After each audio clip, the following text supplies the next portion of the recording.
Welcome back to Ozarks Fox AM. When I think about Michael Babcock, one song comes to mind, and it's "Thank you for being a friend, travel down the road and back again." Michael, thank you for being a friend. Good morning. Good morning, guys. We always like to shock Michael with our intros sometimes. You always do. I love it. I love it. We always enjoy seeing you, and I can't. It's gone by. It goes by this quick. It's It does. Man. We love talking to you. We look forward to Wednesdays because of you, Michael. We really do. We really do. That is I don't know anything else I do on Wednesdays besides talk to you, and you guys make Wednesdays great. So thank you for having me. We wish we could share our pasta with you today. Yeah. I know. I'm so jealous. You guys are having pesto. I'm hungry. Yeah. Hey, it's a perfect breakfast. I'll just tell you that. It really is. Not heavy at all. No. It's not like a brick on my stomach right now at all. You don't want to know some of the other stuff I've had for breakfast. I had a candy bar for breakfast yesterday. So. Oh my goodness. Oh my goodness. Michael, okay, I kind of want to start with Britney just because, I'm a fan. And I'm like, #truth, #free Britney. Yeah. I know you got a story. Can you tell us what's happening? So you remember that very popular Framing Britney documentary that everybody was talking about a couple months ago?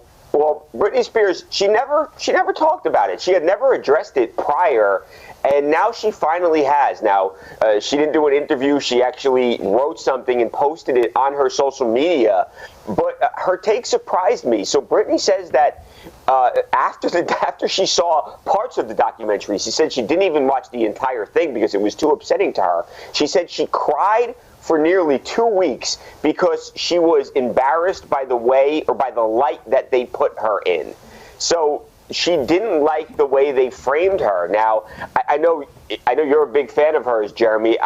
You have to speculate a little bit here, right? I know they painted her out to be somewhat of a sympathetic figure who was taken advantage of by a lot of people in her life, and I imagine that's what upset her. I'm dying to hear your take, though. Why you think she's upset by the way she was portrayed? I was very surprised, Michael, to hear she was upset because the way it came off was supporting Britney, and it was showing the media bias against females, especially at that time. To me, it was what I think her career needs to get her out of the conservatorship, A, and B, shine a light on how we treat certain pop figures, male and female. So to me, it came across, oh my gosh, we need to treat people better, especially Britney. So I thought so too. Yeah, the only thing I could feel she would be embarrassed about is the awkward interviews, her having to answer those questions. It probably brought back memories of almost a traumatic experience where she's like, I forgot about some of this stuff, and now I'm having to relive it. Right. And we're not there with her family's conversations. When they get together for a family dinner, we don't know what's said. We don't know that actual relationship. So maybe some of it was harsh on the family. We don't know. But I think she needed this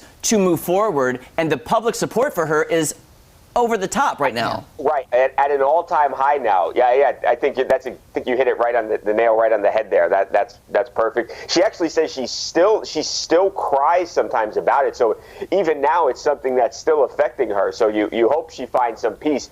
She says, and I know some people were laughing at this, but she said that the only way I keep my sanity is every night I dance. So obviously dancing and music is something she still is still deeply important to her. But you hope Britney Spears is okay. You really do. I think it's probably just watching it from an outsider's point of view. These things really happen to her, and when you're going through them, you see it in your own perspective. But to step back and to see it from other people's perspective might be hard to watch. Yeah, and I think that's exactly right. And especially how hard they were on her when she had her children, and the way the paparazzi was there. You're reliving serious traumatic things that you may have repressed or just wanted to forget about. And to see it again, I have I've said this before, I have newfound sympathy for her, but I'm still a supporter of hers, and I want her to come back, and I want her to perform. I want her to get over this heap. That's what I want. It's a lot. Yeah, it's a lot. Absolutely. Yeah, no, I think we all do. Yeah. All right, what's up with Kendall Jenner? Yes, what happened? So Kendall Jenner, she moved. She had this really nice Beverly Hills home, and she has now left it because she has had numerous incidences where people have either come to her house who have said they want to do her harm. So I'll back up a little bit. So Sunday around 2 a.m., a 27-year-old man, while Kendall is inside the home sleeping, comes over to her house and starts banging on the windows and is screaming her name. Kendall, Kendall. Kendall Jenner is awakened. So is her security. She has armed security on the premises. So she is awakened by this guy screaming. Security starts to get together and mobilize, and they're going to go out and they're going to confront this guy. Before they could get to him, he actually made his way to the backyard, took off his clothes, and was about to go skinny dipping in Kendall Jenner's pool.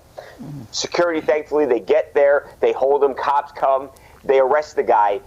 He's only hit with a misdemeanor trespassing charge, and because of the COVID rules in jail, he's only in jail for 6 hours before he's released. Now, they tell him, don't go back to Kendall's house, but who knows if somebody who just banged on her windows and tried to go skinny dipping in her pool is actually going to listen to those instructions. The next day, her attorneys were literally in court on another issue, trying to get a temporary restraining order from a man who is currently in a mental hospital who had vowed to kill Kendall Jenner. So this is in 2 days, she's dealing with these two, terrifying situations, and just too many people knew where she lived. She had increased the armed security since these last incidents happened, but she just felt like the best thing for me to do is get away from the place where everybody knows I live, because she really felt like she was in danger, and I don't think she's wrong. I think she's so famous. I think that there are people out there that for some reason or another wish to do her harm, and she wanted to get herself out of that situation, so she moved. I don't blame her. Honestly, if I was that famous, I would not want anybody to know where I lived. I wouldn't be in a big, massive spread where, you know what I'm saying? No. Well, I understand what she's going through personally. So I sent her a text message just to see how she's doing. I'd send her a text, and she hasn't texted back yet.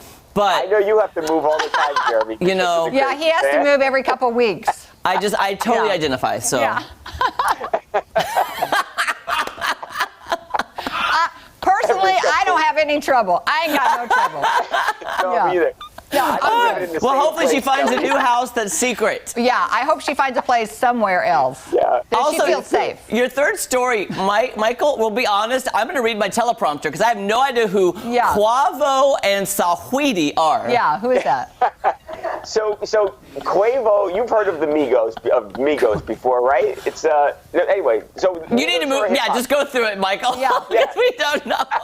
Okay, so Quavo, who is a big hip hop star, part of the group Migos, has had some bunch of big hits, and his ex-girlfriend now, Saweetie, who is a R&B, a hip hop star in her own right. She's a little bit more new to the scene. They were dating anyway. Sometime in 2020, and we're still trying to figure out exactly when this happened, Saweetie and Quavo got into a physical altercation in an elevator of a North Hollywood apartment building. Now, in the video, it's pretty disturbing to see, just because it's a domestic dispute. You have Saweetie, when this video starts, taking a swing, trying to punch Quavo. They're fighting over this case. They're literally fighting over an object. Quavo pushes Saweetie. She falls down in the elevator. She's on the floor. You can't tell if she's hurt. Quavo is not helping her. And all of this unfolded in front of a surveillance camera on a elevator, again, from an apartment building. Oh, gosh. Michael, so sorry. We're running out of time. I'm so sorry, Michael, but maybe can follow up with that next week again. Yeah, that's hard to terrible. watch. Yeah, it is. Yeah, not good. Thank you so much for having me. Michael, great to see you. Guys. Amazing. All right. See you Wednesday. Bye. See you next week. Okay, TMZ weekends, weekdays at 5 p.m. and TMZ live weeknights at 12:30 a.m. And we'll be back right after this. I gotta have some more pasta. I'm out. You're out? Yeah, I'm out of pasta. Oh, you're out. I can't go back for more. I have to limit myself. I have to.